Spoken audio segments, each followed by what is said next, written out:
I'm Jeff Wallenfeldt. I'm Senior Editor and Manager of History and Geography. My love of history is undoubtedly somewhat attributable to my father.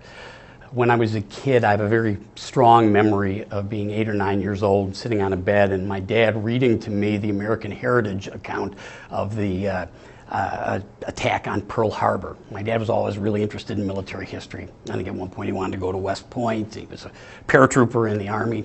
So that story still comes back really vividly to me. I imagine that the writing was probably pretty good, but I think it was my dad's enthusiasm more than anything that leaves me still remembering names from it and details and that sort of thing.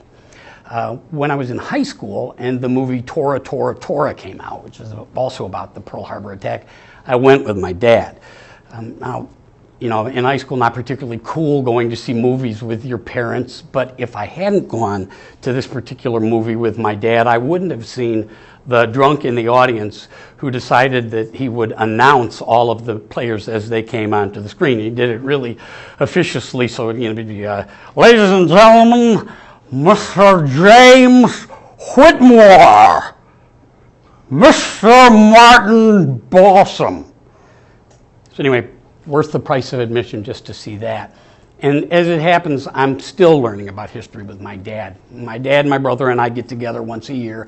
We go to see a University of Wisconsin away football game, and we always try to combine that with a little bit of Midwest tourism and history hunting. So when we go to see Michigan State, when we went to see Michigan State University play, we saw the Michigan Historical Society in Lansing. And when we saw Michigan, we went to Detroit and saw the Motown Museum and the Detroit Historical Society. And in Minneapolis, we went to the Swedish American Institute. And in Purdue, at Purdue in West Lafayette, we went to the historic Tippecanoe battleground. If you know anything about that, it was in 1811. The future president, William Henry Harrison, made his reputation by really fighting to a draw and claiming that it was a victory against Tecumseh's brother, who was known as the Prophet. He was a Shawnee Indian chief.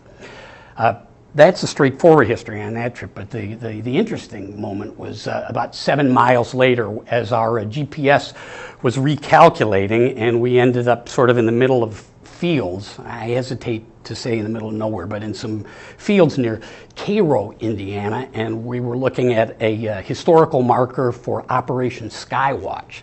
Now, Operation Skywatch was a program that was initiated by the U.S. Air Force during the Korean War, and there were volunteers all over the United States who would man towers and watch the skies for the imminent appearance of Soviet bombers.